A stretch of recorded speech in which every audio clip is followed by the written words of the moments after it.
Boa noite a todos. Primeiramente, queria agradecer o convite pelo pessoal da Balaio, Rubem, Marisa, Cátias, né? Muito obrigado.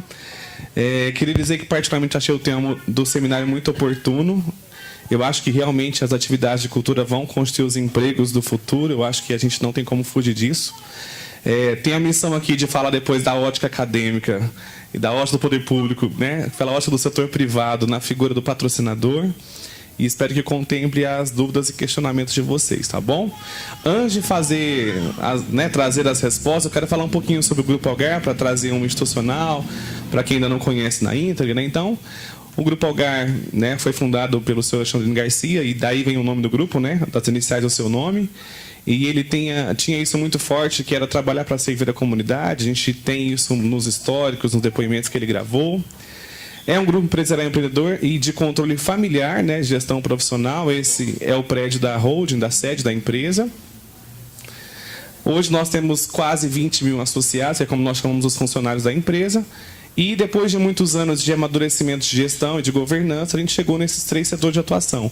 Hoje o grupo está focado nisso, em TIC, né, tecnologias da informação e das comunicações, entretenimento e no setor de agro. Por mim, está bem, eu estou tranquilo. Para representar os setores, nós sempre trouxemos, né, no TIC tem Algar Telecom e Algar Tech. No setor de entretenimento, eu vou destacar apenas 2, né, que é a Costa do Sauípe e o Rio Quente Resorts, em Goiás. E na parte de agro, Algar Farming, né, que são a gestão das fazendas do grupo, né, no território nacional. Falamos das unidades corporativas, essa é a sede, pode passar, por favor. Nós temos o CSC, né, que é um centro de serviços compartilhados do grupo que trabalha com todos os setores concentrados num único prédio para otimizar recursos e ganhar em escala, né, porque a gente agora tem, imagina, num único prédio, o setor financeiro, jurídico, administrativo das empresas, todos concentrados num único lugar. Então, a gente ganhou muito em vários aspectos. Nós temos a Universidade Corporativa do Grupo, que trabalha formando as médias e altas lideranças do Grupo Algar. E nós temos também, né, a instituição que eu vim representando, que é o Instituto Algar. Mas eu queria falar que, acho que melhor do que eu falar um pouquinho do Instituto, eu queria mostrar um vídeo para vocês conhecerem um pouquinho do nosso trabalho.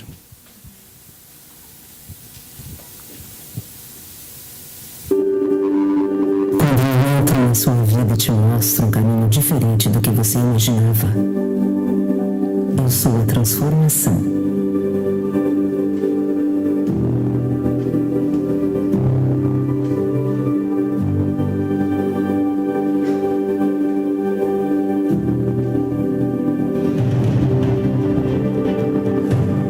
Eu sou o impulso quando você sabe o que fazer e eu te dou o que você precisa para tentar. Quando você me olha e o meu olhar transforma o seu jeito de pensar e te coloca em contato com as suas raízes, eu sou a cultura.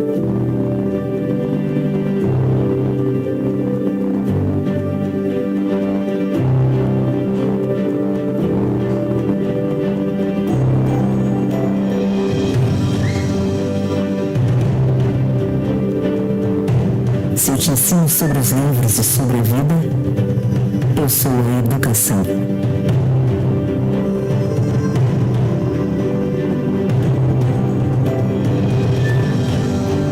Eu sou um esforço no dia em que eu acredito em você. E isso te faz superar todos os limites.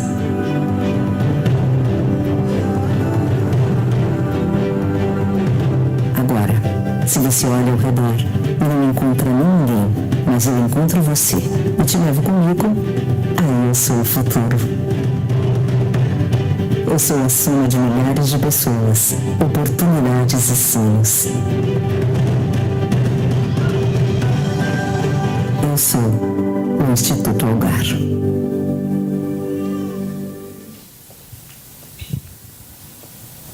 É isso. Então, o Instituto Algar ele nasceu no ano de 2002, né? A gente vai completar em outubro 17 anos.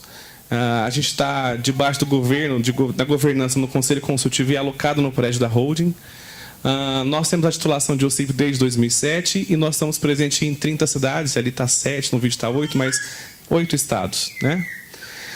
Nosso papel dentro do Grupo Algar é realizar e gerir as ações de responsabilidade social das empresas do grupo por meio de programas estruturados. É muito importante guardar essa expressão programas estruturados, porque a gente tem um trabalho muito maduro e consistente em onde aplicar os investimentos, os patrocínios, né?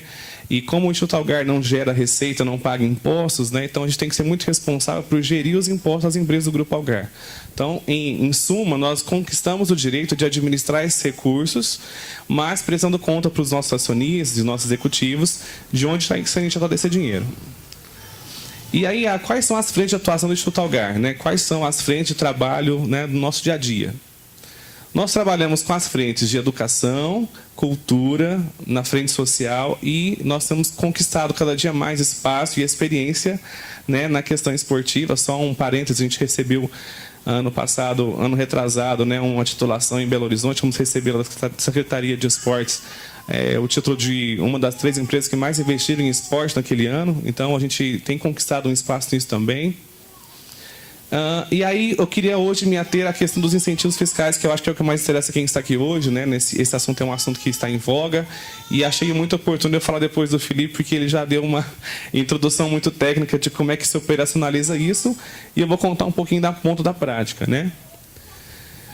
O Grupo Algar, ao longo desses anos, ele acabou criando uma estrutura muito parruda e consistente de como fazer isso, né? A gente saiu de um ambiente antes aleatório, não sei como é que eu faço isso, para um modelo de governança dos incentivos fiscais. E hoje, como é que nós conseguimos fazer isso, né? Nós temos, representando todo o Grupo Algar, um comitê de incentivos fiscais. E aí é muito importante eu trazer essa fala para desmistificar algumas impressões erradas de alguns produtores locais, regionais, que achavam que às vezes estava concentrado o patrocínio em um ou outro, porque é muito bom a gente conhecer um pouquinho dessa visão. Esse comitê ele é regido por uma política de incentivos fiscais, né, e ele tem 3 cadeiras muito importantes, né? Quais são essas 3 cadeiras que compõem o comitê de incentivos fiscais? Nós temos, claro, a equipe da Road, na assessoria de marca, né, que vão valorizar os projetos de estratégia, de relacionamento, de exposição da marca, por exemplo, patrocínio do Santos, né, que vai levar a marca adiante. Nós temos uma cadeira de projetos promocionais, que é a cadeira da Algar Telecom, que hoje é a nossa empresa que gera o maior número de receita e, consequentemente, de impostos, então tem o maior potencial de incentivo. E nós temos a cadeira social, que é do Instituto Algar. Então, assim, quando eu recebi lá o programinha das perguntas de como buscar efetividade, como é que é a visão do patrocinador sobre isso, vai depender muito da ótica, né? O projeto está em qual dessas frentes, em qual cadeira vai avaliar isso e vai entender que é de seu interesse patrocinar ou não. Porque, às vezes, as pessoas questionavam o Instituto não patrocinar porque não tinha a ótica que o Instituto busca, que é a questão do social. Então, às vezes, ele tinha uma conotação que era promocional, então tinha que ser uma avaliação para uma outra cadeira, para uma outra pessoa. Então, a gente tem que o tempo todo conversar sobre como é que funcionam essas coisas, né? Então, só resumindo, então, o que a holding deseja patrocinar ou investir dinheiro tem a ver com a exposição da marca, né? A Algar Telecom usa muitos projetos em que há o patrocínio para fazer relacionamento com clientes, levá-los a algum espetáculo, criar uma relação, um ambiente de relacionamento. E o Instituto Algar trabalha para fazer o relacionamento com a comunidade. Então, são projetos sociais que vai atingir lá a periferia e vai criar um braço onde a política pública, às vezes, não consegue chegar com algum recurso lá, né, naquelas pessoas que são menos favorecidas.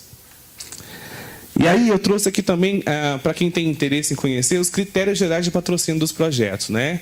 Então, quais são as premissas que nós trouxemos aqui para vocês conhecerem? Então, a primeira, está aprovado pelo órgão avaliador pertinente à lei que se destina, então, Ministério de Cultura, Esporte, secretarias, etc. Ter a visão de contribuir com o desenvolvimento das comunidades onde o Grupo Algar está inserido, então é a fala que o Felipe disse, né? A gente tem isso como premissa, não é uma regra, mas a gente realmente tem uma matriz de decisão que isso é levado em conta, né? Onde a gente está inserido, a gente consegue chegar lá também com algum projeto. E necessariamente devem se destinar à cidade de atuação do Grupo Algar. Então, assim, existem exceções? Existem, mas nós avaliamos, né, bem tecnicamente qual é o impacto disso, se tem uma pegada de transformação naquela comunidade, mesmo que não seja uma cidade em que há atuação de negócio do Grupo Algar. Pode passar, por favor. E aí, para quem não conhece, né, nós temos uma plataforma para que você consiga nos apresentar o seu projeto, ou então cadastrar projetos para a nossa avaliação desse Comitê de Incentivos Fiscais. Nós não abrimos editais convencionais, como todo mundo já está acostumado, mas a gente tem essa plataforma que você pega o seu projeto e, de forma muito simples, vai lá e faz o upload dele nessa plataforma e envia para nós, e a gente vai submeter esse projeto à avaliação do Comitê de Incentivos Fiscais. E você recebe uma devolutiva, né, dizendo que você é um potencial patrocinado, ou se esse projeto não está nesse momento vinculado a alguma estratégia nossa, e onde é que ele se encaixa, se tem que haver alguma reformulação, etc. E aí essa aqui é a carinha da plataforma, né? A gente criou esse hot site para isso, né? E aqui eu queria falar um pouquinho sobre os projetos incentivados. Eu trouxe como base de dados o ano de 2018 para ficar um pouco mais próximo, né? Então, por exemplo, no ano passado a gente investiu em patrocínios via lei de incentivos fiscais algo na casa de 11 milhões de reais, né? Foram 64 projetos em 12 cidades, em 4 estados, atendeu um público de mais de 50 mil pessoas. E eu queria trazer para vocês, para esse seminário da Economia da Cultura, pode passar, por favor, Kátia, que desses 64 projetos que foram patrocinados no ano passado, 33 deles foram relacionados à cultura, né? Tanto no que diz respeito lá à esfera federal, estadual ou de incentivos municipais. Daqueles 11 milhões que eu citei anteriormente, 7 milhões e 300 foram para projetos de cultura. Então, eu trouxe isso para reforçar nesse seminário, quanto para nós do Grupo Algar, a gente valoriza e entende que a cultura realmente está em sintonia com a essência do Grupo Algar. Porque o Instituto Algar nasceu com a missão simplista de ajudar a melhorar a educação do Brasil. E aí, no início, a gente achava que ia ser por meio de programas educacionais, com formação de professores, etc. Hoje, nós somos mais maduros e entendemos que a gente consegue fazer isso por meio da cultura, por meio do esporte, como ferramenta, né? Como um jeito de chegar lá também. Aqui nós trouxemos o histórico de patrocínios, né? Ao longo destes 16 anos, quase 17, foram 546 projetos, né? A gente saiu lá de 2004 com um único projeto, lá com 54 mil reais, até o 2018 com 11 milhões e 64 projetos. Ou seja, a gente está numa evolução, né? E a gente tem uma brincadeira lá interna no Grupo Algar, que a gente brinca assim, com relação à lei de incentivos fiscais, a gente gosta de rapar o tacho, né? Onde há potencial e há projeto, a gente quer dar um jeito de aproveitar esse potencial. Para nós isso é muito importante, porque, como o Felipe também lembrou, é uma maneira também de eu saber exatamente aonde a destinação daquele imposto ou parte dele está realmente acontecendo, e eu consigo acompanhar de alguma maneira o impacto real que isso está trazendo para aquela comunidade. E ao longo desses anos todos, desses 70 milhões de investimentos, nós chegamos a essa marca histórica aí de 55 milhões e meio só em projetos relacionados à cultura.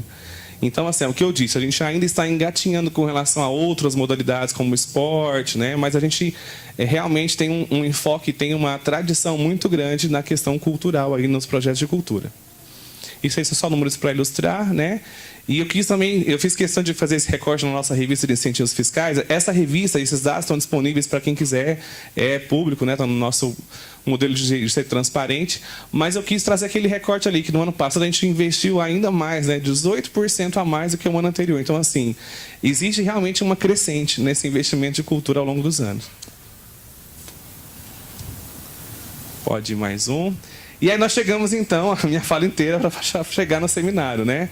E aí a gente teve alguns combinados internamente, e aí eu me preparei para responder 2 das perguntas que foram provocações desse seminário. Pode passar. A primeira pergunta... eu também... Pode passar. Eu trago também a mesma citação do Felipe com relação à Lei Rouanet, dessa encomenda do MINC, né, para a FGV, desse estudo, para trazer um pouco desse retorno do investimento. Então, só reforçando o que já foi dito, né, que a cada R$1 investido, a gente tem 1,59 de retorno. E eu queria começar a responder a minha primeira pergunta, né, que é como a cultura pode contribuir para um modelo de desenvolvimento mais sustentável e eficiente. Mas, antes de responder, eu analisei assim, bem detalhadamente essa pergunta e fiquei querendo fazer provocações sobre ela. Ali tem 2 palavras que me chamam muita atenção, né? 2 expressões, o desenvolvimento sustentável e a questão de ser eficiente. E aí, eu quis pensar o seguinte, né? Que definição é essa para a gente ser sustentável enquanto produtor cultural, enquanto artista, viver de cultura? Como eu consigo fazer isso? E ali tem uma definição muito interessante que fala assim, que é o desenvolvimento capaz de suprir necessidades da geração atual, sem comprometer a geração futura, né? E é o desenvolvimento que não se esgota os recursos para o futuro. Quando a gente lê isso, parece que remete muito à questão de sustentabilidade ambiental. Parece que eu estou falando de recursos naturais, mas eu quis trazer para a gente provocar que se a gente conseguir conduzir os nossos negócios culturais nessa economia criativa de maneira que a gente consiga pensar nos projetos atuais e também nos próximos, a gente consegue criar realmente um contexto de sustentabilidade. Como? Tendo cartas na manga, não ficando refém de alguns mecanismos, né? Tendo outras possibilidades que não só as leis de incentivos fiscais, por exemplo. Né? Aproveitando, por exemplo, um projeto que é patrocinado pela lei de incentivo fiscal para ser uma grande vitrine, para que a gente consiga angariar outros tipos de recursos e outros tipos de apoio, né? E a questão também da palavra eficiente ali. Eu fiquei muito intrigado com essa pergunta construída assim, e eu fiquei pensando que a gente também tem que começar a pensar no conceito das coisas. A gente está falando ali de eficiência, mas eu queria trazer uma provocação sobre a eficácia, né? Porque ali, ó, eficiência, dizendo que é o seguinte: eficiência é uma maneira sutil de dizer que é fazer certas coisas. Mas eficácia é fazer as coisas certas. E a gente percebe ainda no meio, né, dessa questão cultural, e uma coisa que eu queria muito não esquecer, vou falar agora para não esquecer no futuro, que é assim: uma maneira que eu acho que isso vai acontecer é quando os produtores culturais, as pessoas que vivem de cultura, entenderem que esse é um setor realmente, um setor da economia, né? E tratar isso como tal, né? Não é menosprezar ou depreciar as atividades relacionadas a isso, no sentido assim de aceitar qualquer tipo de entrega, qualquer tipo de entrega para quem consome cultura. Então, pensar nisso como um setor e profissionalizar isso. E essa foi a minha resposta quando eu pensei em responder essa pergunta tecnicamente, né? Que eu acho que é isso, é profissionalização dos projetos. Existe também um monte de recurso que não é utilizado porque não tem projetos que são compatíveis aos editais, que não cumprem algumas exigências, alguns requisitos, e esse dinheiro acaba ficando represado, voltando para algum outro local. Então, assim, a gente recebe, sem nenhum exagero, né, quase que diariamente 2, 3, 5 projetos, né, para avaliar, para analisar, e a gente percebe que existem muitas coisas que, quando veio aprovado pela lei de incentivo fiscal, tudo bem, passou por alguns requisitos, mas quando a gente acompanha a execução, a entrega final, a gente percebe que ainda existem muitos gaps e oportunidades de tornar isso mais profissional. Então, se eu quero ser um setor sustentável, eu tenho que ter uma entrega realmente condizente com isso, né? E eu estou falando de todos os detalhes, estou dizendo de cenário a figurino, passando por maquiagem, por tudo isso que compõe esse setor da cultura, né? Pode voltar, por favor. Capacidade dos proponentes. Qualidade da execução no produto final. E uma coisa que eu acho que a gente ainda usa muito pouco é o se apropriar do pós-projeto, né? É o legado que aquele projeto que eu fiz durante 12 meses, por exemplo, que ele deixou para a instituição, ou para o grupo teatral, ou para aquelas pessoas que empreenderam naquele projeto. Eu acho que a gente usa muito pouco isso ainda, as alianças, os relacionamentos, as articulações que aquele projeto que tinha 12 meses e um dinheiro só para aquele, podem proporcionar para além daquilo, né? Para além dessa possibilidade. Até brinquei, por exemplo, na questão de aliança ali, por exemplo, talvez na execução não estava contemplado a exibir isso numa empresa privada, numa semana interna de prevenção de trabalho, mas aquela iniciativa do grupo pode proporcionar que aquele grupo fosse mais conhecido e talvez numa próxima oportunidade fosse contratado realmente, né, com remuneração para fazer um espetáculo, para trabalhar. Hoje não é incomum ver milhares de empresas que usam o teatro e a cultura para trazer mudança de comportamento, né, para trabalhar formação de liderança. Então, assim, a gente tem que entender que isso é um negócio também, que é uma economia criativa que gera muito dinheiro e a gente tem que levar isso como tal, de forma profissional, como as empresas levam. E aí tem a outra pergunta, né? Quais os critérios são mais efetivos para medir os resultados do ponto de vista do patrocinador? Aí eu quero dizer que, para mim, enquanto Grupo Algar, depende, né? Depende de qual ótica que eu estou enxergando esse projeto. Se eu estou enxergando pela ótica do social, do promocional ou do estratégico. Por exemplo, para o Instituto Algar, enquanto cadeira social, entre um espetáculo que vai durar 3 dias e um projeto de formação continuada de teatro que vai durar 12 meses, numa escola para 500 crianças, é claro que eu, no Instituto Algar, vou optar por esse, porque essa é a minha visão e a minha frente de trabalho.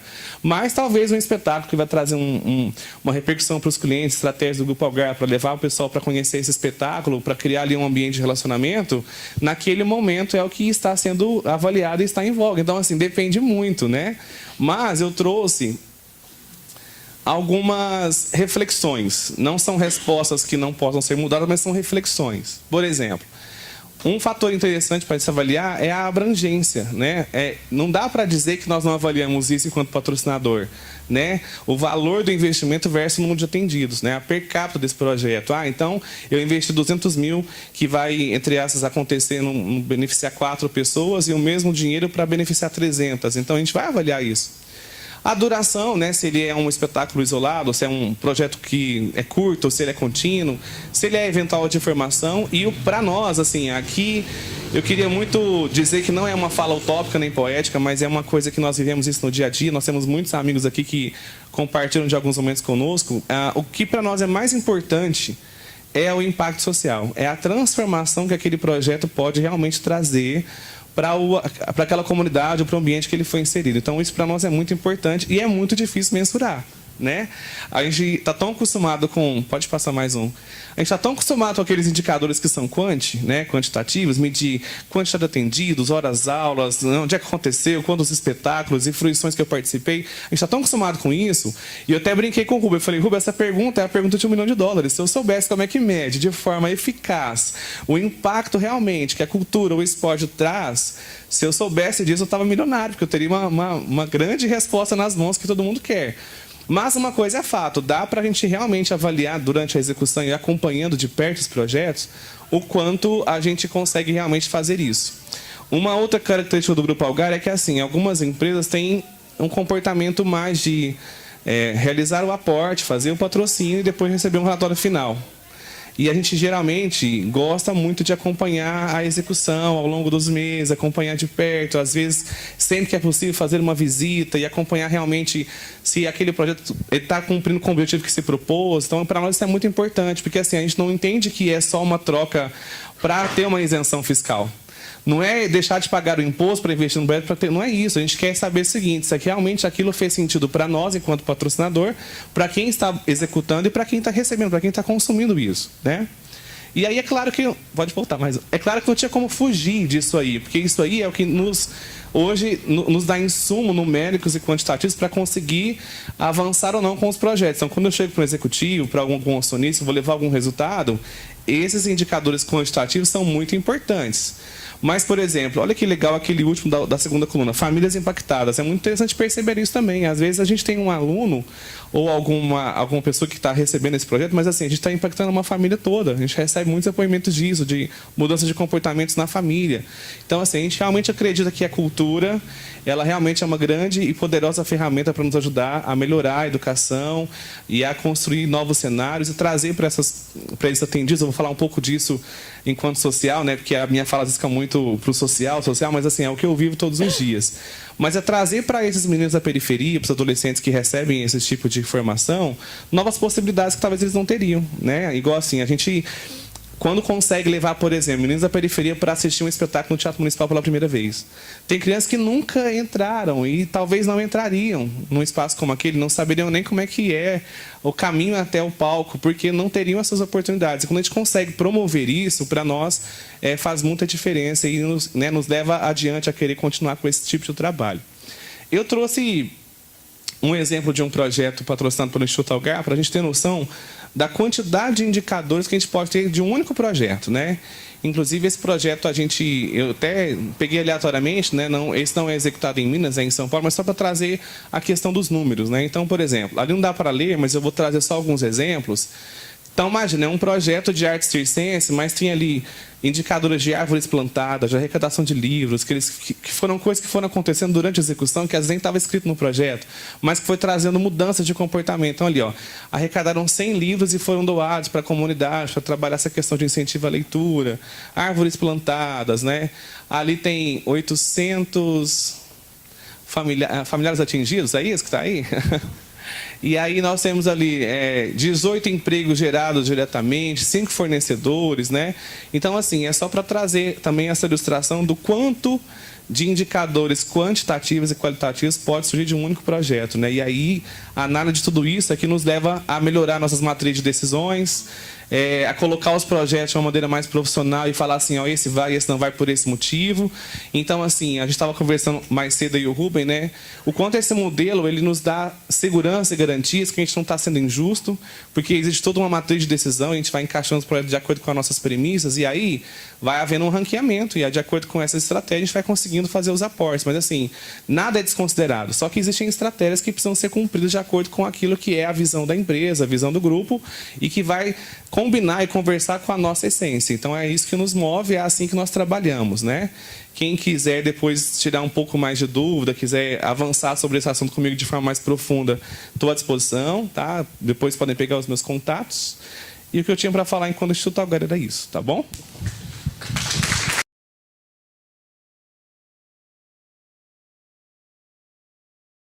Boa noite. Já começamos aqui em Uberlândia no ano passado, né? Nós patrocinamos também aquele grande encontro do coral, né? Vozes Cantam a Paz, que fizemos em Ouro Fino e também aqui em Uberlândia. O tempo, vou acelerar um pouco mais, tá? Eu vou apresentar para vocês a TestTech e a TestTrim e depois nós combinamos lá na semana passada com o Thiago, ele respondeu 2 perguntas lá que o seminário foi em Ouro Fino e eu vou estar respondendo as 2 perguntas que foram respondidas lá. Ok? Então, para responder como estabelecer as métricas e também o software. Podemos ir. Vou falar para vocês agora o que é TestTech TestTrim, uma multinacional japonesa, foi fundada em 1960, 16 mil empregados no mundo, 7.900 nas Américas e trabalha com linha automotiva, tá? Fabrica bancos automotivos. Então, 14 países, 46 empresas, 71 edificações. Nas Américas, 4 países, né? Estados Unidos, Canadá, México e Brasil. No Brasil, 2 plantas. Qual que é a linha de produtos da TestTech mundialmente? No Brasil também é banco automotivo e também as capas automotivas. Para fazer isso, a gente precisa de muita segurança, muitos testes, né? Eles são realizados nos setores de desenvolvimento nos Estados Unidos e no Japão. Apresentada a empresa, vamos falar um pouquinho do Brasil. Podemos ir. No Brasil, a gente tem 2 plantas. Pode ir, Kátia. 2 plantas, uma fica em Leme, interior de São Paulo, próximo de Araras, Pirassununga, e outra em Ouro Fino, que fica no sul de Minas Gerais. A gente fica bem próximo da Honda, né, que é em Sumaré, e foi devido à Honda que a TestTech veio para o Brasil em 1996. Em Ouro Fino, foi fundada em 2014, iniciou operações em 2015, aproximadamente 400 empregados, e lá a gente fabrica capas dos bancos, tá? Lá é uma manufatura, a gente fabrica capas automotivas para Honda e Volkswagen. Em Leme, indústria de 1996, 490 empregados. Em Leme, sim, fabricamos os bancos automotivos para os carros da Honda e capas para alguns modelos da Volkswagen.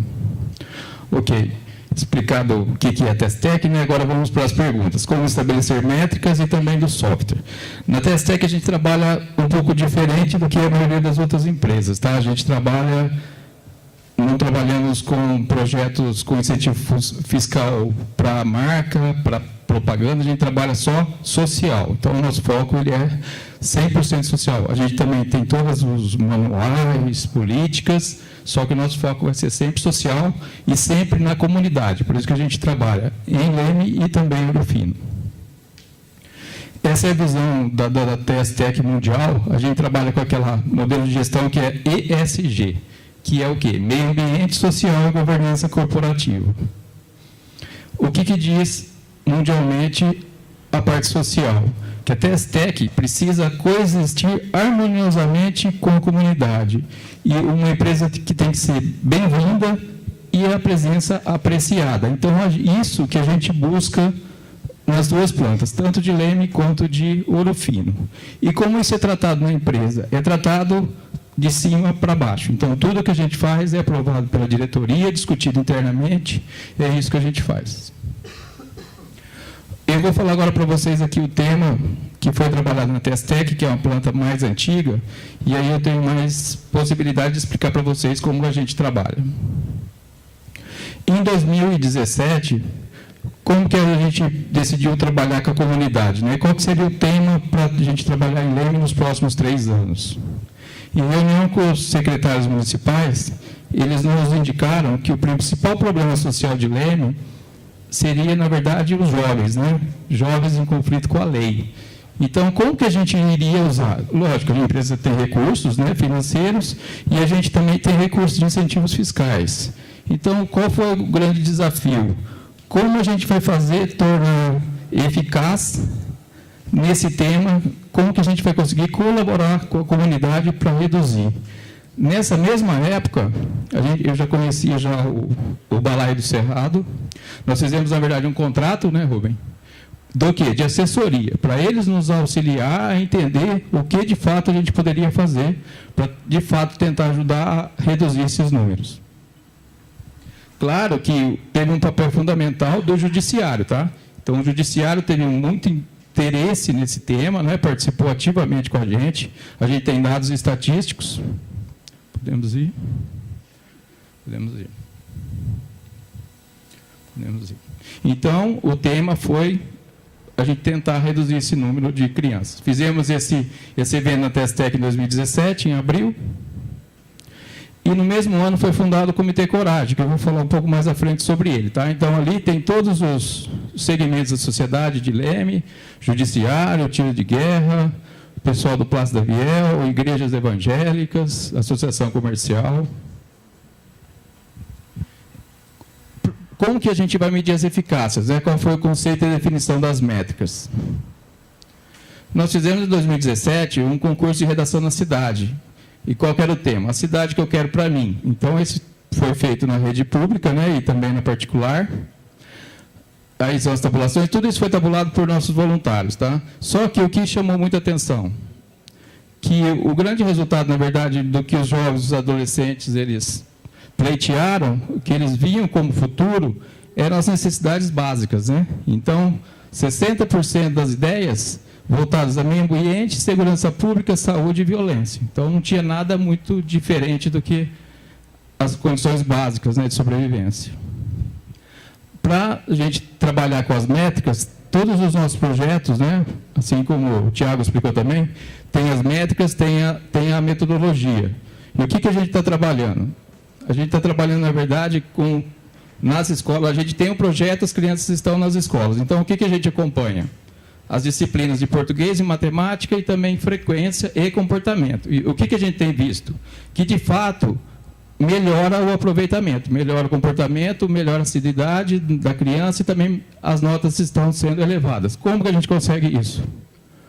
Através dos relatórios que vêm das empresas que fazem os projetos. Pode ir. Então, como que a gente trabalha isso dentro do Comitê Coragem, né? Como que a gente vai tentar reduzir esse número de jovens em conflito com a lei? Como que a gente vai dar um pouco mais de oportunidade? O que nós fizemos? Ali do lado esquerdo de vocês tem as causas apontadas. Então, foi apontado pelo pessoal da Secretaria de Promoção Social o que leva esses jovens, esses adolescentes a ter uma vida, né, diferente. O que é? Insuficiência econômica, baixo grau de instrução, perspectivas profissionais baixas e desagregação familiar.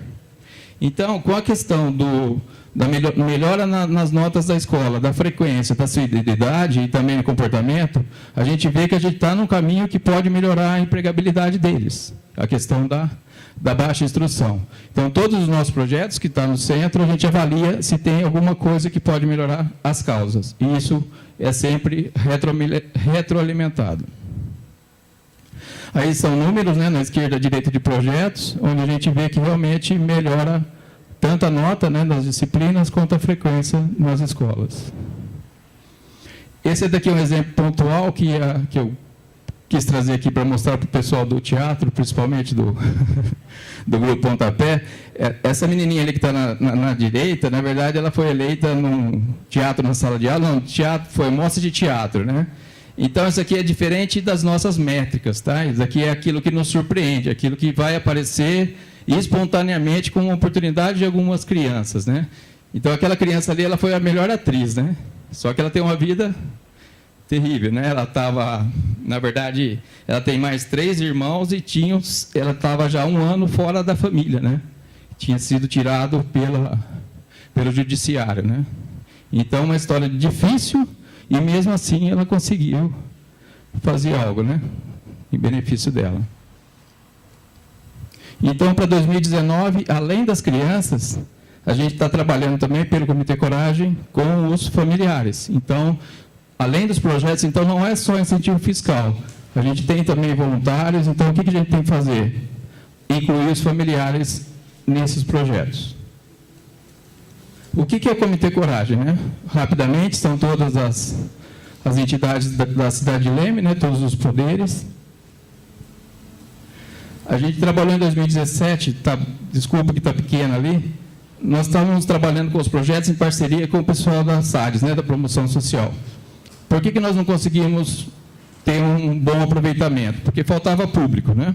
Faltava muito público. A gente tinha os projetos, tinha as oportunidades, só que tinha poucas crianças. Então, migramos para a Secretaria da Educação, então a gente consegue hoje, a maioria dos nossos projetos a gente coloca na grade da Secretaria da Educação Municipal. Só que a partir de 2019, por conta de ter que trabalhar também com os familiares, a gente está repassando os projetos para os parceiros, para as entidades assistenciais, né? A APAS, Plácida. Nessa conversa de projetos, de crianças, de nota, o que se fez necessário? Um sistema, né? Uma loucura no começo, que nós começamos a imaginar, mas ele é importante a médio e longo prazo. Porque o que nós vamos conseguir fazer? A gente vai conseguir acompanhar as crianças, acompanhar a evolução e ver realmente se a gente está tendo essa tal da eficácia mesmo. O que tem nesse sistema? Na verdade, é um software, ele tem todas as informações de todas as escolas, ele tem contido também, lógico, todos os alunos, todas as informações do judiciário, lógico, de forma confidencial, com acesso restrito, é introduzido nesse sistema também, e também todos os projetos que realiza na cidade, a gente faz esse cruzamento das crianças, dos projetos com as delinquências. E no final de tudo isso, qual que é o objetivo disso, né? O objetivo disso, na verdade, é o que está no canto inferior direito. É o quê? É o mapeamento da cidade. O que a gente consegue mapear em Leme? Onde tem os problemas, né? As dificuldades dos adolescentes versus os projetos que estão sendo realizados. Aí, o que a gente consegue fazer? Tentar jogar projeto para aqueles bairros menos favorecidos. Então, a gente tem todos os algoritmos, né? Todas as métricas no sistema. E aí é o exemplo dos bairros da cidade. E tudo isso que eu comentei no início, tudo isso é feito com o aval da diretoria, e tudo que nós fizemos até agora, desde 2017, ele é documentado. Então, a gente tem documentos de acordo com o judiciário, com o prefeito municipal, todas as decisões que a gente faz de mudança do que a gente vai fazer nos próximos anos é documentado. Então, tudo isso é feito para a gente verificar se a gente consegue apoiar aquilo que a comunidade solicitou. Eu vou mostrar agora a Testrim, os projetos envolvidos.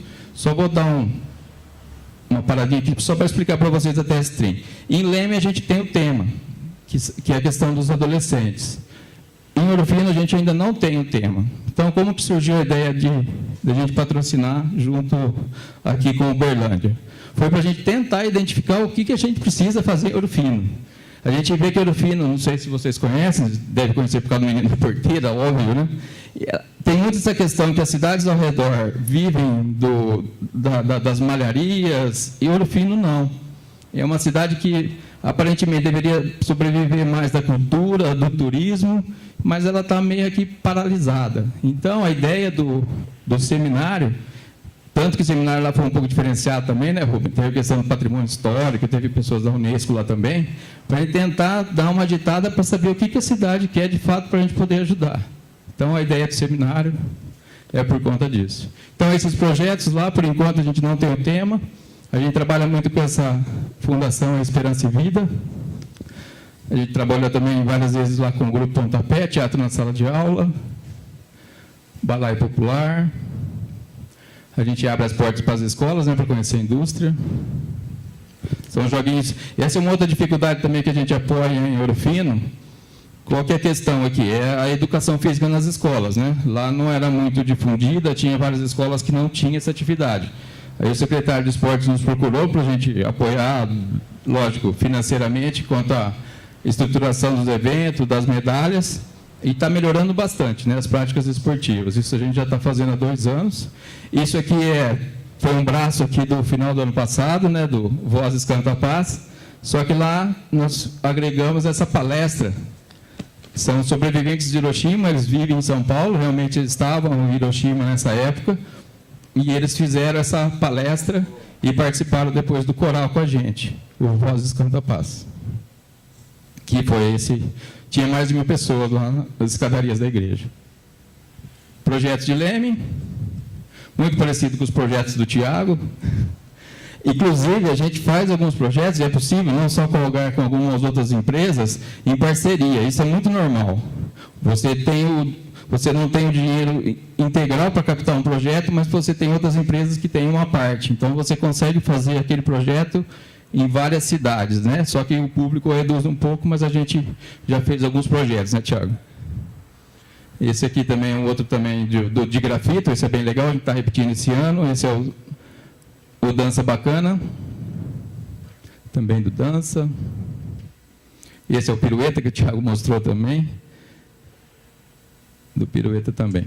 E esse é um projeto que a gente tem, já faz... Esse daqui, na verdade, é o primeiro projeto que nós tivemos quando começamos a trabalhar com incentivo fiscal. Depois eu preciso pegar até autorização com o Felipe, acho que ele foi embora, né? Para mim poder divulgar quando você falou em Ouro Fino também, quando você fala dos empresários, que eles têm medo de... Na verdade, é o contrário, eles têm medo de ser fiscalizados, por isso que eles não aportam, né? Então, se permitir, depois eu vou usar esse vídeo seu. E vou ver se tem um amigo seu em São Paulo para falar a mesma coisa. Porque ele tem dificuldade, porque o que a gente entende? Se mais indústrias, né, mais empresas aportassem, a gente tinha muito mais projetos, né? A gente, ao invés de 100 crianças, 500 crianças, né? Mas tem esse fantasma, infelizmente, ainda, mas vamos superar. Esse projeto aqui, foi o primeiro, né, esporte em Leme, e o trânsito de bicicleta em Leme, ele é terrível, né? As pessoas não respeitam as leis de trânsito de bicicleta, e esse projeto a gente tenta fazer a educação já das crianças já. Eu acho que eu consegui o tempo, né, Kátia? Pessoal, muito obrigado. Queria primeiro agradecer ao Balaio do Cerrado pela oportunidade de estar novamente no seminário. Eu acompanho esse seminário já há muito tempo e é um seminário que é pioneiro do ponto de vista da inclusão desse tema da economia, da cultura, sob essa perspectiva da economia. Então, queria agradecer essa oportunidade de estar aqui de novo e vendo como as coisas vão avançando. Ao mesmo tempo, queria parabenizar muito a UGAR, a TSTEC, a Secretaria de Cultura, pela parceria com esse projeto também. Porque, para além da questão da presencial que está aqui, isso tem muito desdobramento, né? Isso tem muitos resultados, articulações, exatamente o que estava sendo falado do legado. Então, acho que essa é uma ação que ela tem desdobramentos certos e, por isso, muito importante. Parabéns a vocês que participaram.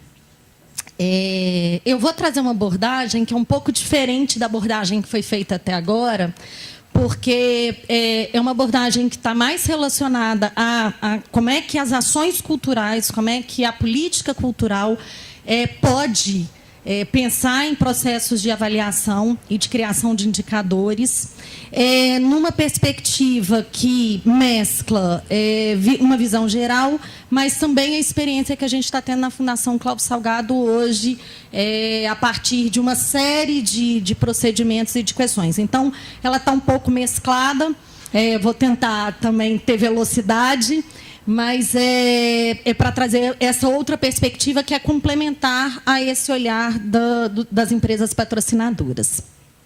Pode passar.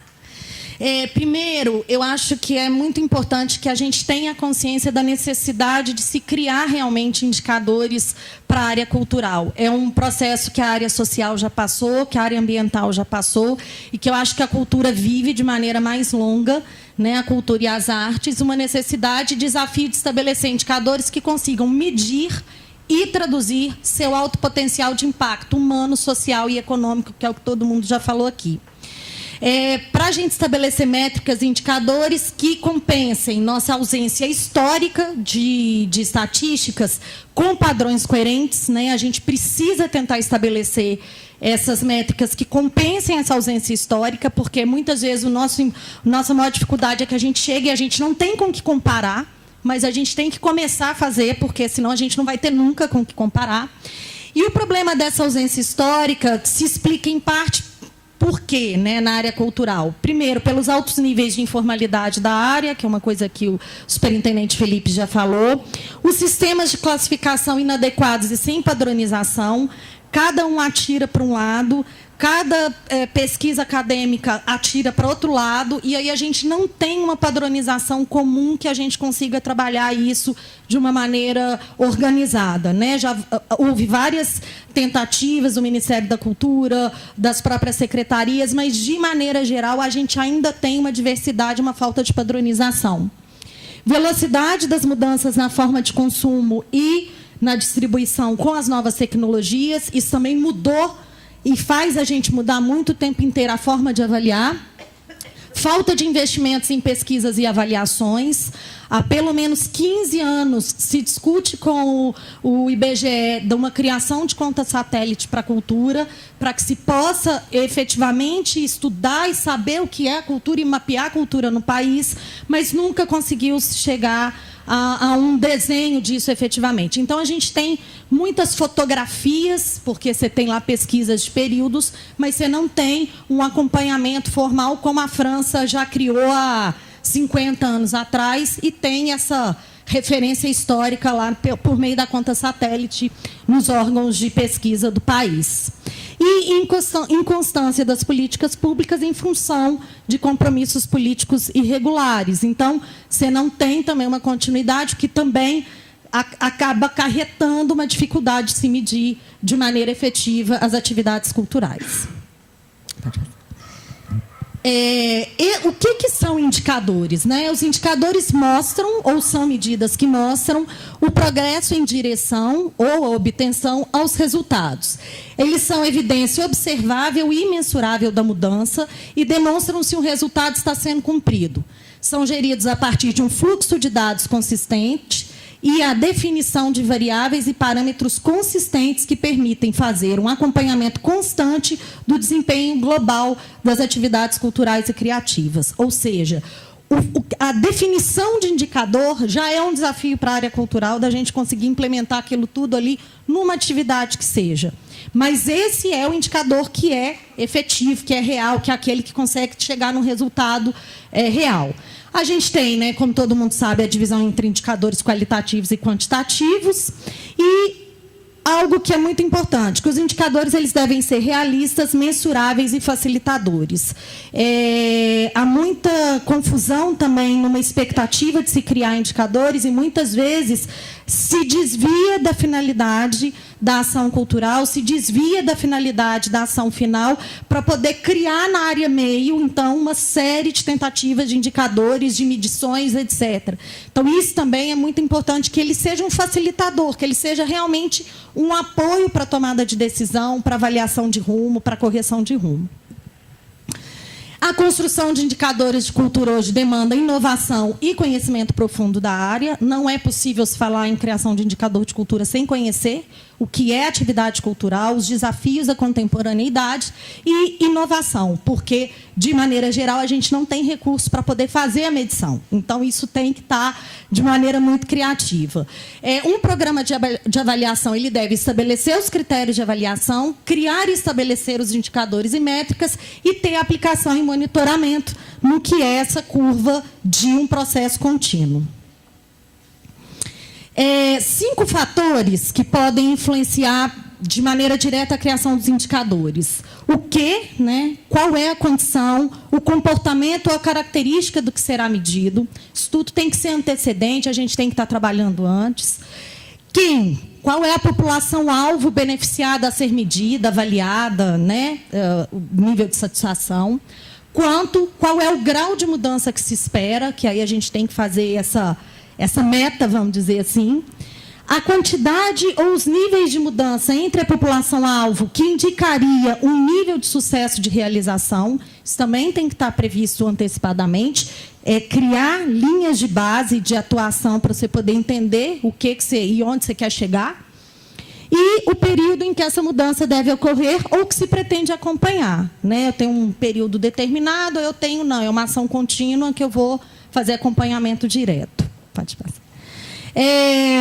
Trazendo, então, para a realidade da Fundação Clóvis Salgado, o que é a Fundação? Né? A Fundação é uma entidade vinculada ao Sistema Estadual de Cultura, é uma fundação, então pertence à administração indireta da Secretaria de Estado de Cultura, e é uma entidade que atua nas áreas de produção, criação e formação cultural. Então, nós gerimos alguns espaços, aí a parte de fruição.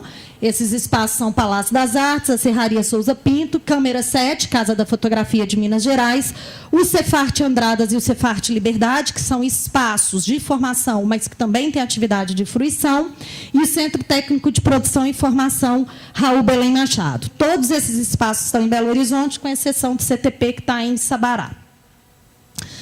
O Cefarte é a área que, como eu falei, que cuida da parte de formação, é uma escola com oferta de cursos técnicos na área de teatro, dança e música, e cursos livres, cursos que têm titulação, mas não técnicos, nas áreas além dessas três, de artes visuais e tecnologia da cena. Hoje tem aproximadamente 1.000 alunos, são 1.058 alunos, divididos naquelas duas unidades, e o Cefarte Andradas, que nós estamos preparando para poder receber os alunos também. E desenvolve atividades de pesquisa, como residências artísticas, tem os grupos jovens.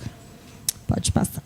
Tem ainda um trabalho muito forte de criação artística, com os 3 corpos artísticos que estão sob a gestão da Fundação Clóvis Salgado, que são a Orquestra Sinfônica, o Coral Lírico e a Companhia de Dança Palácio das Artes.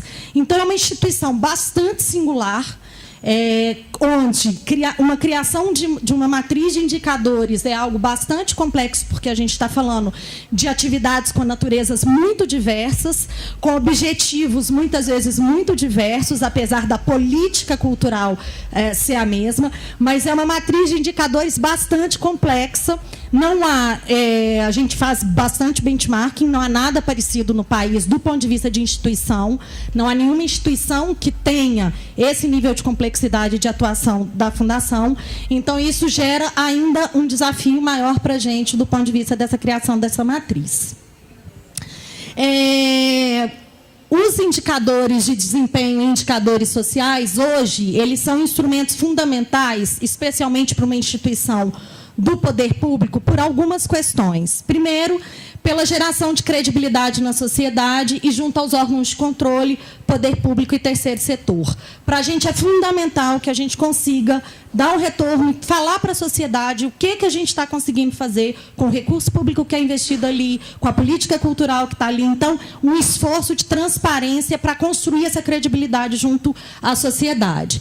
Para aumentar a eficácia e a efetividade dos instrumentos das políticas e das ações, porque só medindo a gente vai conseguir fazer correção de rumo e fazer com que a política cultural seja mais efetiva e consiga atender a sociedade de uma maneira melhor.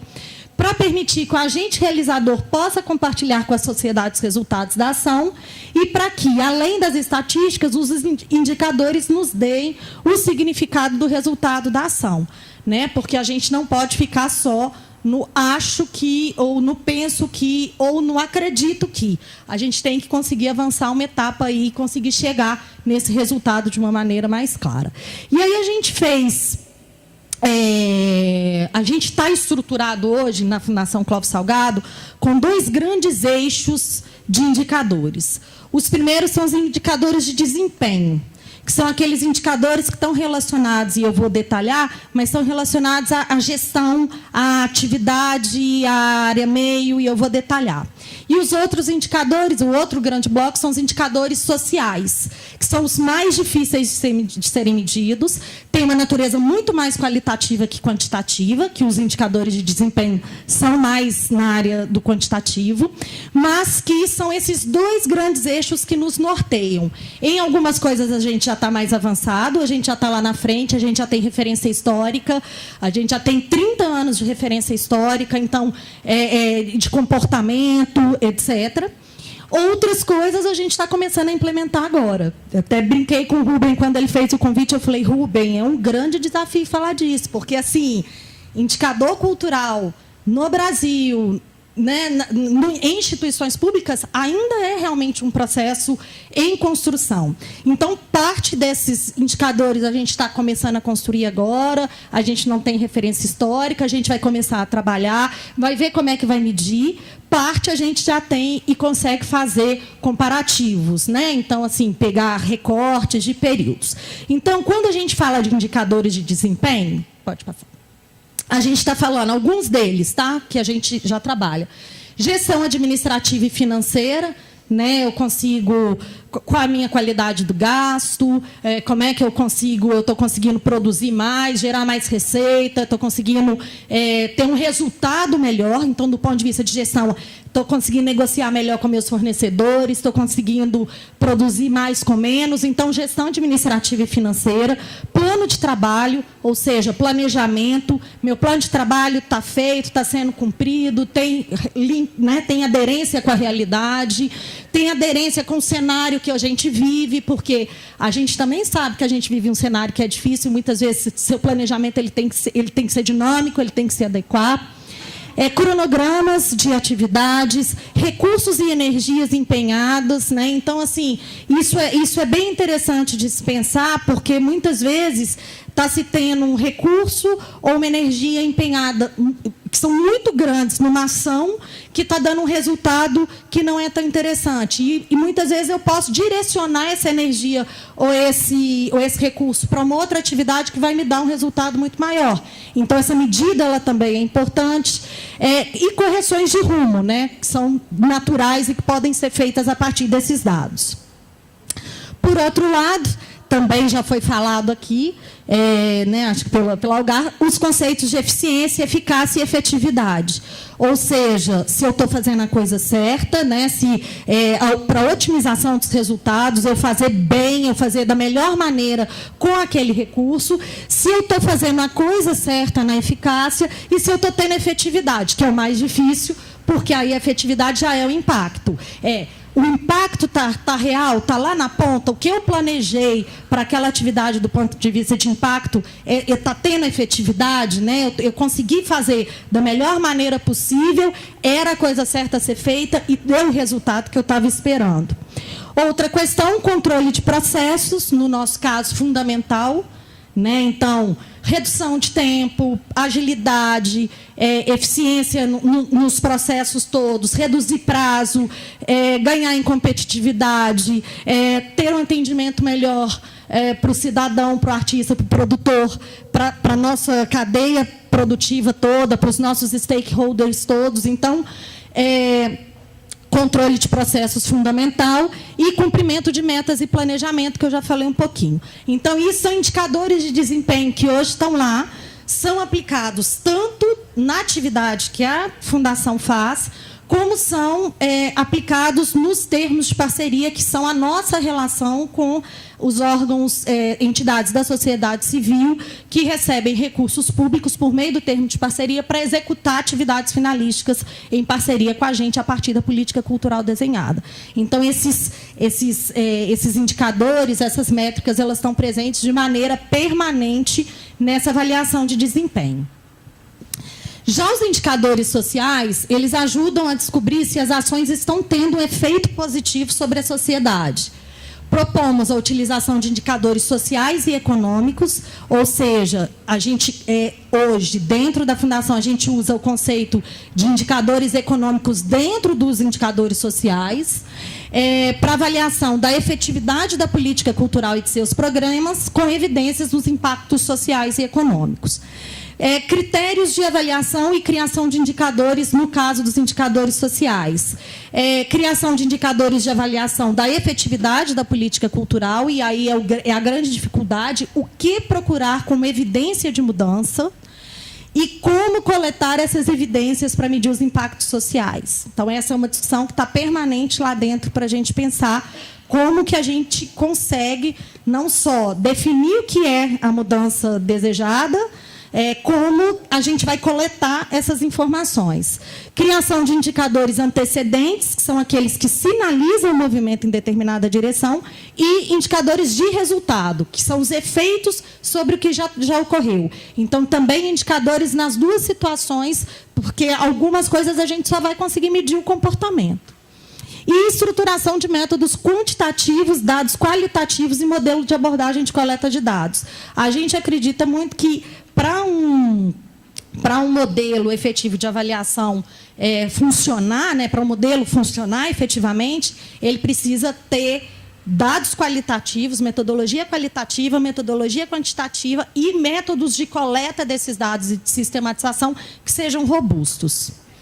Então, no caso dos indicadores sociais, que é o grande desafio, alguns deles que a gente está apresentando aqui para vocês. Pode passar. Primeiro, dos indicadores econômicos. Empregos e renda gerados, né? Então, aí, como o Felipe mostrou, não só os empregos diretos, a cadeia produtiva que está mobilizada, mas impactos efetivamente econômicos, né? Assim, a gente comentava que os Estados Unidos têm um grande avanço nesse sentido. Ele consegue calcular o ticket médio, a partir do ticket médio, quanto que essas pessoas gastam em outras atividades, da babá, que tem que ficar com os filhos para os pais irem, ao transporte, se é coletivo, se é não sei o quê, ao combustível, ao estacionamento, ao restaurante, ao vestuário. Então, é uma cadeia que a gente mobiliza, fora a que está direta, né? Fora a nossa atuação direta na atividade em si, que é muito grande e que precisa ser contabilizada ou ser, pelo menos, pensada. Já existem alguns avanços, mas são também pontuais, de pesquisas aqui no Brasil, por exemplo, disso, com o Festival de Ópera de Manaus. Eles começaram a fazer uma pesquisa, e aí é super interessante, porque eles conseguem descobrir, eles já fazem um trabalho.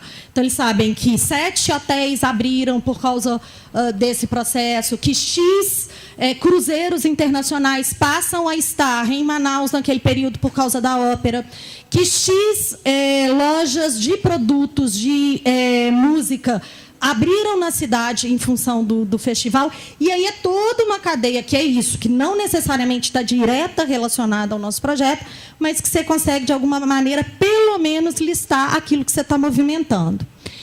Serviços e setores mobilizados, que é isso que eu falei, aqueles mobilizados diretamente e os indiretamente, né? Teve um período em Belo Horizonte, hoje não mais, mas teve um período em Belo Horizonte que todos os donos de restaurante falavam que sabiam exatamente a hora que tinha acabado o espetáculo no Palácio das Artes. Acabou o espetáculo, os restaurantes enchiam. Hoje não mais, óbvio, né? A cidade já cresceu muito, e estou falando de 25 anos atrás, mas eles falavam, a gente sabe a hora que o espetáculo acabou pelo público chegando aqui do Palácio das Artes. Então, é uma cadeia, realmente, que a gente sabe que a gente movimenta, mas a gente tem dificuldade de mapear. Impacto econômico local ou regional, né? Então, também tentar mapear isso, e aí seja pela geração de tributos, seja pela utilização de empresas locais, né? Então, assim, quantos por cento do meu projeto eu estou usando de empresas locais, e com isso eu estou movimentando essa economia local, que é isso que Felipe falou, aí, por exemplo, desse dado de 60% voltado para a ocupação dentro de um projeto. Mas qual é o impacto do meu projeto na utilização, por exemplo, do produtor da ação local?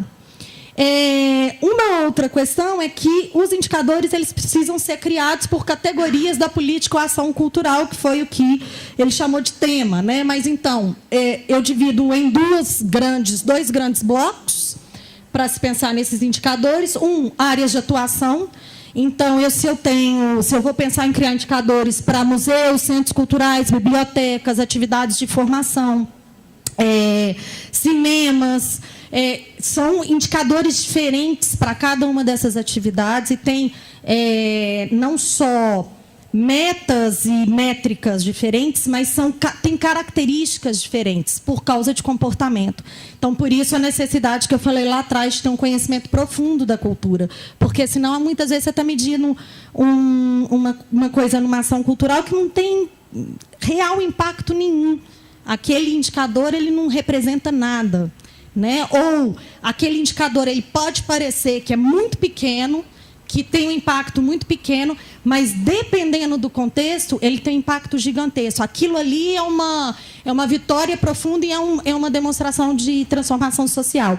Então, a preocupação de se criar indicadores que sejam muito adequados nesse sentido. E o outro eixo, objetivos: descentralização, interiorização, profissionalização, empoderamento, empreendedorismo. Qual é o objetivo que eu estou trabalhando para eu poder tentar criar um indicador que tenha relação com esse tema, com essa política, com esse objetivo, essa finalidade da minha ação, para que aí eu possa ter um indicador que realmente vai medir meu desejo de transformação social e cultural.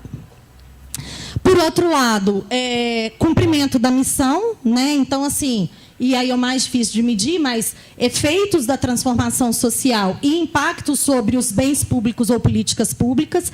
Então, aí, primeiro, efeitos da transformação social é fazer medida, efetivamente, do efeito que a minha ação tem em curto, médio, longo prazo, como transformação daquela sociedade, daquela comunidade, e se essa ação tem impacto sobre políticas públicas ou sobre ações outras, que é o que a gente falou de legado, de resultados, etc. Por outro lado, os efeitos diretos sobre os usuários, que aí talvez seja um pouco mais fácil de medir, porque aí a gente tem acesso, você pode fazer amostragem, você tem formas de atuar talvez um pouco mais fácil. E aí a gente está falando de pessoas, a gente está falando de entornos e sistemas, porque muitas vezes o que eu estou falando é o seguinte: eu estou impactando meu bairro, eu estou impactando minha cidade, eu estou impactando, né, o que o Felipe trouxe aqui da Flip, é isso, assim, a Flip já deixou de impactar ali o núcleo central da cidade há pelo menos 15 anos, assim, ele já tem esse impacto realmente para a cidade, para o entorno, para a região. E as organizações e instituições da sociedade civil, que impacto minha ação tem para essas entidades.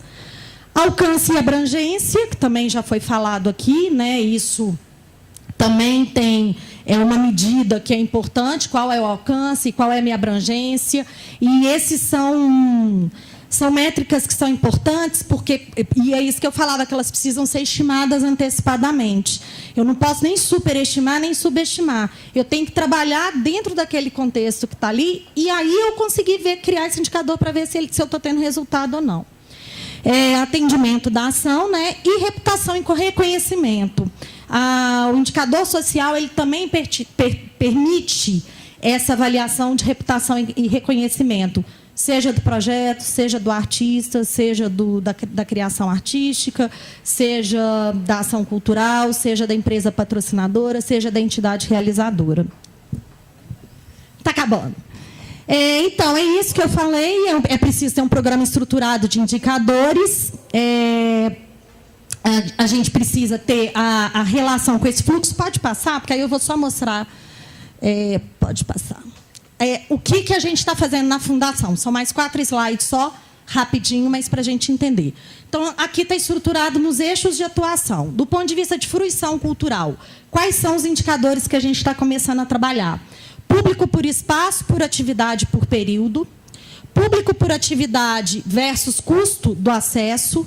Né? Então, começando a cruzar esses dados, se a gente oferta uma atividade que ela é mais cara, eu estou impactando para ter menos público ou não? Isso está sendo indiferente? Qual é o comportamento? Número de apresentações e atividades artísticas oferecidas, percentual de ocupação das atividades. Então, a gente pega todas as atividades, faz um percentual de avaliação por atividade. Percentual de ocupação, desculpa. Percentual de ingressos gratuitos, público presente nas atividades e estudo de comportamento de consumo. Então, agora a gente está começando a fazer, estamos começando agora, nesse momento, fazer estudo para entender quantos % de público que veio no mês X, provavelmente é um público novo, é um público que nunca comprou pelo ingresso rápido, que é a nossa etiqueteira. Por exemplo, a gente teve um dado que eu fiquei impressionada. Assim, 60% nos 4 primeiros meses do ano era um público que nunca tinham comprado no ingresso rápido, estavam comprando pela primeira vez. Não necessariamente isso significa que isso é um público novo. Isso pode ser uma mudança de comportamento do público que deixou de comprar na bilheteria e passou a comprar pela virtual. Mas é um indicador importante. Provavelmente, parcela disso eu estou trazendo nova. Então, estamos começando a fazer, nesse momento, esse tipo de estudo. Nível de satisfação do público, participação do público na programação, que é isso que eu falei, frequência, características de consumo. Então, isso tanto a partir de pesquisa, sistema de registro, diversos dados que a gente está coletando para poder fazer cruzamento. Características do público a partir de pesquisa e sistematização. Qual é a faixa etária por cada comportamento? Qual é a origem geográfica? Qual é a origem socioeconômica? Preferências do público por área cultural, linguagem artística, o que tem tido mais resultado, o que não tem, o que teve público, o que não teve. Publicações produzidas, virtuais ou não. Então, quais são as publicações que a gente faz, que a gente coloca junto, entende que é junto com o número de atividades. Formação de novos públicos, como atrair esses novos públicos e como garantir que são novos públicos, que é o que a gente também está tentando construir. O projeto educativo, atendimentos a alunos, e o projeto educativo, atendimento aos profissionais da educação. Então, não só os alunos, mas a capacitação dos professores e dos facilitadores.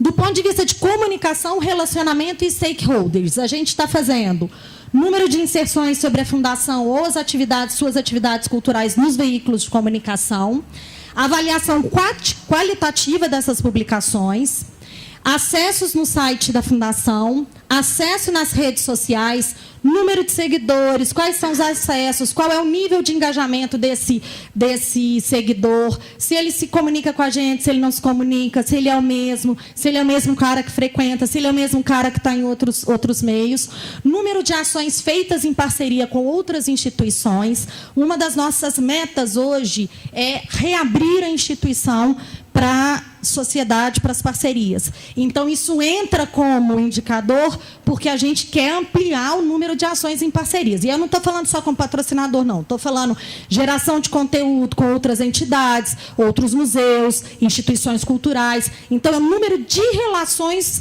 que a gente faz de parceria com a sociedade.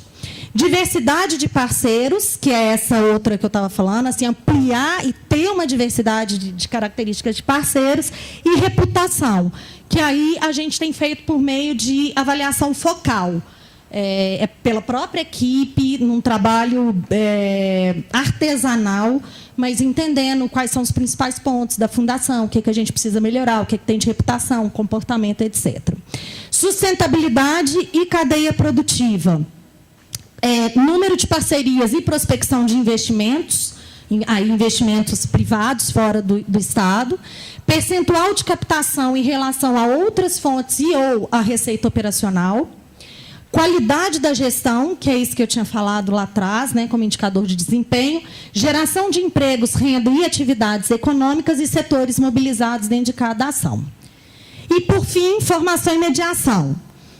Número de cursos, seminários ou atividades formativas oferecidas, número de vagas ofertadas nas atividades formativas, percentual de vagas ocupadas nessas atividades formativas, taxas de evasão e a identificação do motivo da evasão, né, por que a gente teve essa perda, percentual de inserção do estudante na vida profissional ou continuidade dos estudos, isso é algo que a gente vai implementar a partir desse ano, ou seja, os alunos que se formarem, a nossa meta é fazer um acompanhamento de pelo menos 2 anos para entender, esse jovem está indo para a universidade, esse jovem está dando continuidade na sua atividade formativa, ele está na atividade profissional, ele montou um grupo, ele tem atividade de pesquisa, ele tem atividade acadêmica, então, um acompanhamento pós-saída da fundação. A gente vai fazer a partir desse ano.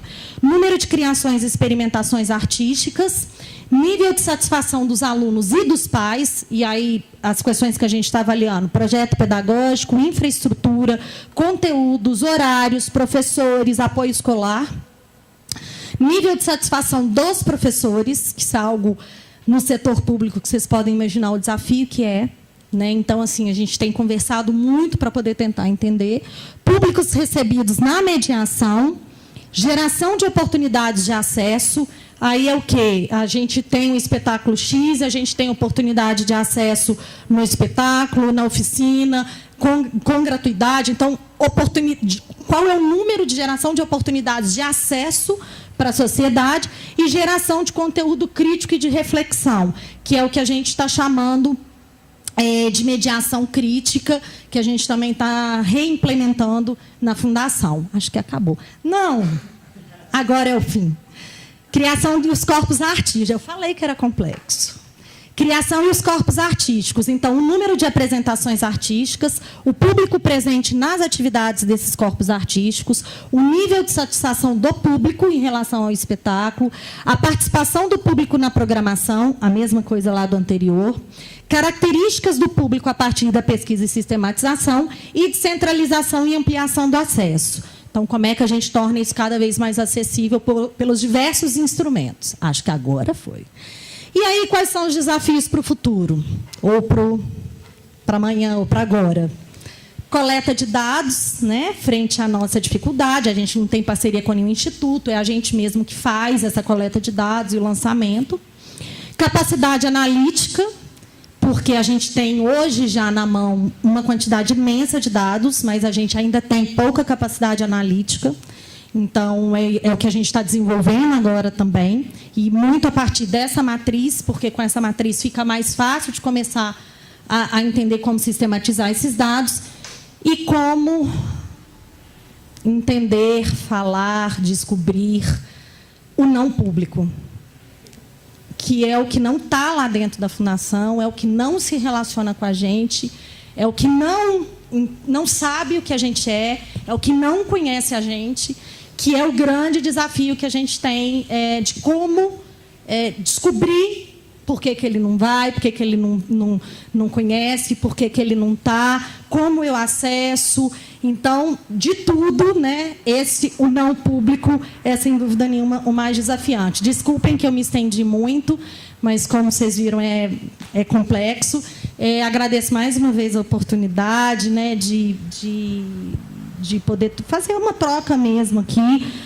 Acho que há uma dedicação muito grande do setor cultural para poder tentar cumprir esse tipo de requisito e entrar nas questões do profissionalismo que a gente estava falando, né? E acho que há uma tecnologia de gestão na iniciativa privada que ela é muito importante de ser colocada a favor e em parceria. Eu estive durante 7 anos na Uzi Minas como gestora da área de investimentos culturais, e a gente via isso muito. Muitas vezes a solução, a proposta, ela saía da iniciativa privada para ajudar essas propostas todas. Então, acho que é muito importante a presença de vocês aqui para ajudar, inclusive, nisso, nessa sistematização. Obrigada e parabéns mais uma vez.